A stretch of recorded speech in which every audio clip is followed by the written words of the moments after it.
안녕하세요. 10-31 마태복음 26장에서 27장, 누가복음 22장, 마가복음 14장, 요한복음 18장 말씀 함께 읽도록 하겠습니다. 마태복음 26장 57절입니다. 예수를 잡은 자들이 그를 끌고 대제사장 가야바에게로 가니 거기 서기관과 장로들이 모여 있더라. 베드로가 멀찍이 예수를 따라 대제사장의 집들에까지 가서 그 결말을 보려고 안에 들어가 하인들과 함께 앉아 있더라. 대제사장들과 온 공회가 예수를 죽이려고 그를 칠 거짓 증거를 찾음에 거짓 증인이 많이 왔으나 얻지 못하더니 후에 두 사람이 와서 이르되 이 사람의 말이 내가 하나님의 성전을 헐고 사흘 동안에 지을 수 있다 하더라 하니 대제사장이 일어서서 예수께 묻되 아무 대답도 없느냐 이 사람들이 너를 치는 증거가 어떠하냐 하되 예수께서 침묵하시거늘 대제사장이 이르되 내가 너로 살아계신 하나님께 맹세하게 하노니 내가 하나님의 아들 그리스도인지 우리에게 말하라. 예수께서 이르시되 내가 말하였느니라. 그러나 내가 너희에게 이르노니 이후에 인자가 권능의 우편에 앉아 있는 것과 하늘 구름을 타고 오는 것을 너희가 보리라 하시니 이에 대제사장이 자기 옷을 찢으며 이르되 그가 신성 모독하는 말을 하였으니 어찌 더 증인을 요구하리요. 보라 너희가 지금 이 신성 모독하는 말을 들었도다. 너희 생각은 어떠하냐. 대답하여 이르되 그는 사형에 해당하리라 하고 이에 예수의 얼굴에 침 뱉으며 주먹으로 치고 어떤 사람은 손바닥으로 때리며 이르되 그리스도야 우리에게 선지자 노릇을 하라. 너를 친 자가 누구냐 하더라.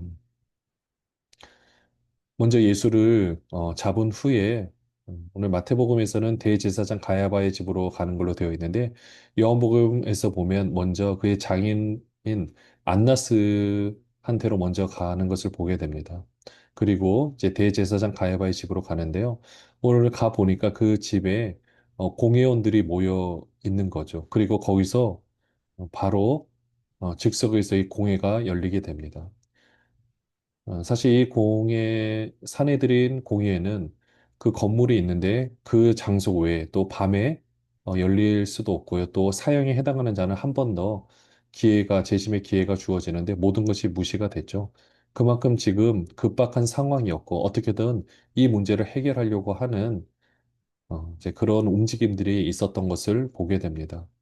이때 계속해서 거짓 증인들이 60절에 보시면 많이 왔어요. 근데 계속해서 말을 한다 할지라도 사실 다 말이 되지 않는 겁니다. 앞뒤 맞지도 않고요. 또 증거가 될 수도 없고.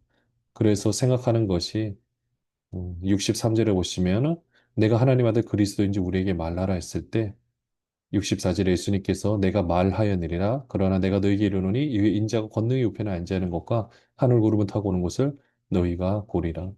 이 말을 신성모독이라 해서 더 이상 증거가 필요 없다고 얘기하고 이제 십자가 사형에 해당한다라고 말을 하고 회의가 끝났습니다.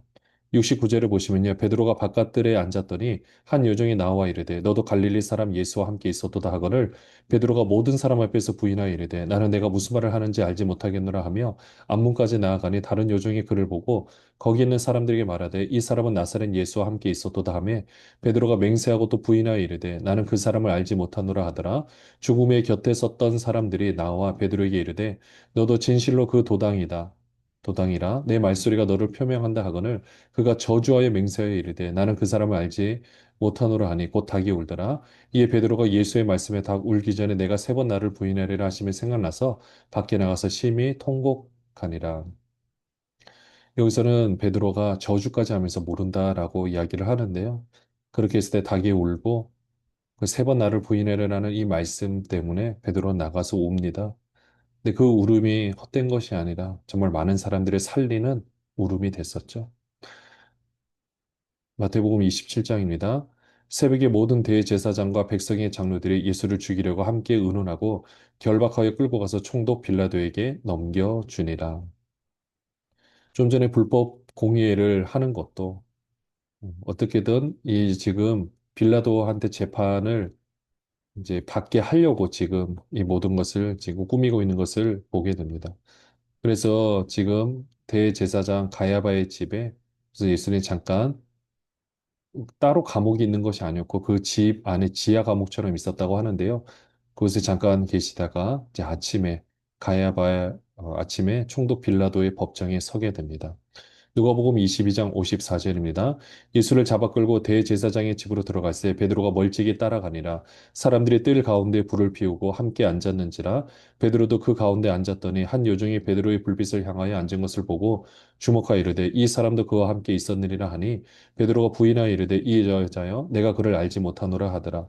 죽음 후에 다른 사람이 보고 이르되 너도 그 도당이라 하거늘 베드로가 이르되 이 사람아 나는 아니로다 하더라. 한 시간쯤 있다가 또 한 사람이 장담하여 이르되 이는 갈릴리 사람이니 참으로 그와 함께 있었느니라. 베드로가 이르되 이 사람아 나는 내가 하는 말을 알지 못하노라고 아직 말하고 있을 때 닭이 곧 울더라. 주께서 돌이켜 베드로를 보시니 베드로가 주의 말씀 곧 오늘 닭 울기 전에 내가 세 번 나를 부인하리라 하심이 생각나서 밖에 나가서 심히 통곡하니라.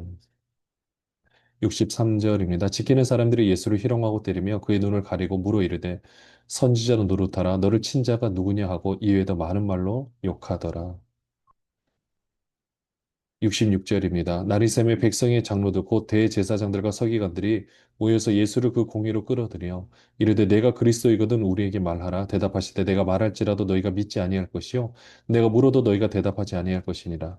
그러나 이제부터는 인자가 하나님의 권능의 우편에 앉아 있으리라 하시니 다 이르되 그러면 내가 하나님의 아들이냐 대답하시되 너희들이 내가 그라고 말하고 있느니라. 그들이 이르되 어찌 더 증거를 요구하리요 우리가 친히 그 입에서 들었노라 하더라. 누가복음에서는요. 이 비슷한 상황을 69절에 보시면 인자가 하나님의 권능의 우편에 앉을 것이다가 아니라 앉아 있으리라. 바로 지금 앉아 있으리 이렇게 말씀을 하고 있는데요. 왜 그렇습니까? 이분이 하나님이시기 때문에 그렇죠. 마가복음 14장 53절입니다. 그들이 예수를 끌고 대제사장에게로 가니 대제사장들과 장로들과 서기관들이 다 모이더라. 베드로가 예수를 멀찍이 따라 대제사장의 집들 안까지 들어가서 아랫사람들과 함께 앉아 불을 쬐더라. 대제사장들과 온 공회가 예수를 죽이려고 그를 칠 증거를 찾되 얻지 못하니 이는 예수를 쳐서 거짓 증언하는 자가 많으나 그 증언이 서로 일치하지 못함이라. 어떤 사람들이 일어나 예수를 쳐서 거짓 증언하여 이르되 우리가 그의 말을 들으니 손으로 지은 이 성전을 내가 헐고 손으로 짓지 아니한 다른 성전을 사흘 동안에 지으리라 하더라 하되 그 증언도 서로 일치하지 않더라. 대제사장이 가운데 일어서서 예수께 에게 물어 이르되 너는 아무 대답도 없느냐 이 사람들이 너를 치는 증거가 어떠하냐 하되 침묵하고 아무 대답도 아니하시거늘 대제사장이 다시 물어 이르되 내가 찬송받을 이의 아들 그리스도냐 예수께서 이르시되 내가 그니라 인자가 권능자의 우편에 앉은 것과 하늘 구름을 타고 오는 것을 너희가 보리라 하시니 대제사장이 자기 옷을 찢으며 이르되 우리가 어찌 더 증인을 요구하리요 그 신성 모독하는 말을 너희가 들었도다 너희는 어떻게 생각하느냐 하니 그들이 다 예수를 사형에 해당한 자로 정죄하고 어떤 사람은 그에게 침을 뱉으며 그 얼굴을 가리고 주먹으로 치며 이르되 선지자 노릇을 하라 하고 하인들을 손바닥으로 치더라. 네, 공의 앞에 섰을 때 61절에 보시면 대제사장이 물어봅니다. 내가 찬송받을 이의 그의 아들 그리스도냐? 그랬을 때 62절에 예수께서 이르시되 내가 그니라. 내가 하나님이다. 라는 걸 말씀하고 계시죠. 하나님께서 하나님이라고 말씀하는데 사람들은 욕을 하고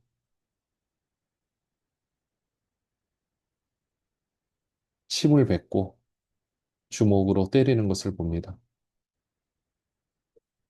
우리는 어떤 하나님을 믿고 있는가? 우리가 이 모습을 바라보고 다시 한번 생각해 보면 좋겠습니다. 66절입니다. 베드로는 아랫뜰에 있더니 대제사장의 요정 하나가 와서 베드로가 불 쬐고 있는 것을 보고 주목하여 이르되 너도 나사렛 예수와 함께 있었도다 하거늘 베드로가 부인하여 이르되 나는 내가 말하는 것이 무엇인지 알지도 못하고 깨닫지도 못하겠노라 하며 앞들로 나갈새 요정이 그를 보고 곁에 서 있는 자들에게 다시 이르되 이 사람은 그 도당이라 하되 또 부인하더라. 조금 후에 곁에 서 있는 사람들이 다시 베드로에게 말하되 너도 갈릴리 사람이니 참으로 그 도당이니라. 그러나 베드로가 저주하며 맹세하되 나는 너희가 말하는 이 사람을 알지 못하노라 하니 닭이 곧 두 번째 울더라. 이에 베드로가 예수께서 자기에게 하신 말씀 곧 닭이 두 번 울기 전에 내가 세 번 나를 부인하리라 하심이 기억되어 그 일을 생각하고 울었더라. 요한복음 18장 13절입니다. 먼저 안나스에게를 끌고 가니 안나스는 그의 대제사장인 가야바의 장인이라. 가야바는 유대인들에게 한 사람이 백성을 위하여 죽는 것이 유익하다고 권고하던 자러라. 15절입니다. 시몬 베드로와 또 다른 제자 한 사람이 예수를 따르니 이 제자는 대제사장과 아는 사람이라. 예수와 함께 대제사장의 집들에 들어가고 베드로는 문 밖에 서 있는지라 대제사장을 아는 그 다른 제자가 나가서 문지키는 여자에게 말하여 베드로를 데리고 들어오니 문지키는 여종이 베드로에게 말하되 너도 이 사람의 제자 중 하나가 아니냐 하니 그가 말하되 나는 아니라 하고 그때가 추운 고로 종과 아랫사람들이 불을 피우고 서서 쬐니 베드로도 함께 서서 쬐더라. 19절입니다. 대제사장이 예수에게 그의 제자들과 그의 교훈에 대하여 물으니 예수께서 대답하시되 내가 드러내놓고 세상에 말하였노라. 모든 유대인들이 모이는 회당과 성전에서 항상 가르쳤고 은밀하게는 아무것도 말하지 아니하였거늘 어찌하여 내게 묻느냐? 내가 무슨 말을 하였는지 들은 자들에게 물어보라. 그들이 내가 하던 말을 아느니라. 이 말씀을 하심에 곁에 섰던 아랫사람 하나가 손으로 예수를 쳐 이르되 내가 대제사장에게 이같이 대답하느냐 하니 예수께서 대답하되 내가 말을 잘못하였으면 그 잘못한 것을 증언하라. 바른 말을 하였으면 내가 어찌하여 나를 치느냐 하시더라. 안나스가 예수를 결박한 그대로 대제사장 가야바에게 보내니라.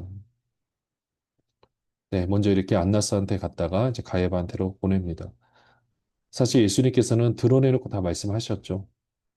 그리고 그 말씀들이 얼마나 체계적으로 말씀하셨는지 그때는 몰랐습니다. 그러나 지나고 나서는 이 제자들이 그 배우고 들었던 말씀을 전하고 또 수많은 그 사람들과 함께 그 하나님의 그 귀한 뜻을 가슴에 간직하고 또 계속해서 이어갔던 것을 보게 됩니다.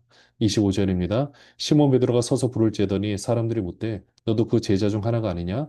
베드로가 부인하여 이르되 나는 아니라 하니 대제사장의 종 하나는 베드로에게 귀를 잘린 사람의 친척이라 이르되 내가 그 사람과 함께 동산에 있는 것을 내가 보지 아니하였느냐? 이에 베드로가 또 부인하니 곧 닭이 울더라.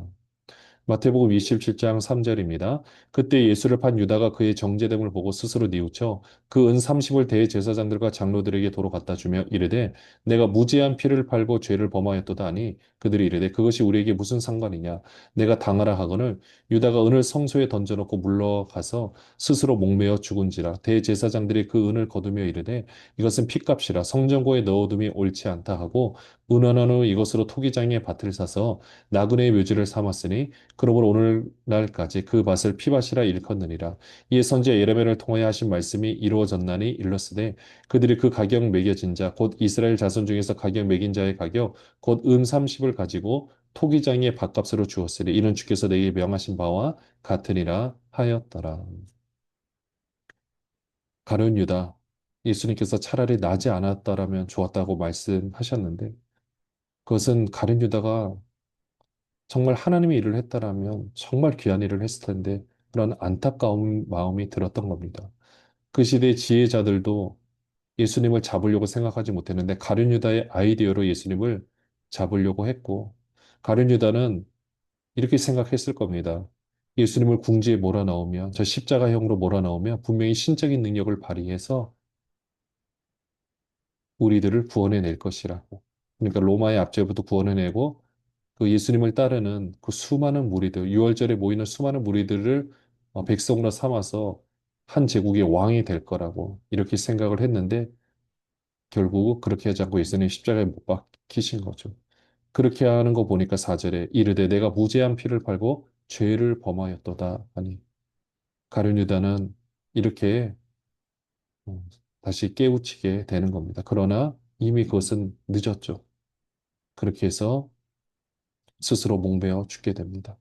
그리고 그 돈을 그 앞에 던진 돈을 가지고 이제 나그네의 묘지로 삼았다라고 토기장의 밭을 사서 나그네 묘지를 삼았는데요. 그것이 바로 구절의 선지자 예레미야를 통해 하신 말씀이 이루어지게 된 것입니다.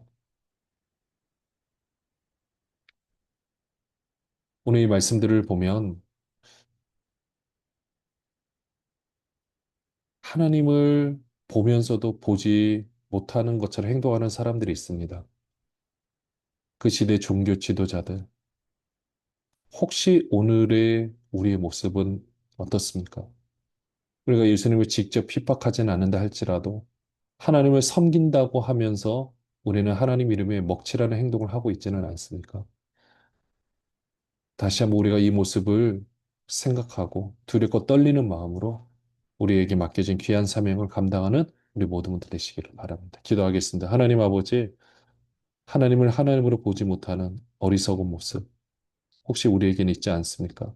긍휼히 여겨주시고 하나님을 하나님으로 제대로 볼 수 있는 우리들 되게 하여 주시옵소서. 인정해 드리고 왕으로서 그 명령을 받들어 순종하는 우리 모두 분들 되게 하여 주옵소서. 예수 그리스도의 이름으로 기도합니다. 아멘. 세요.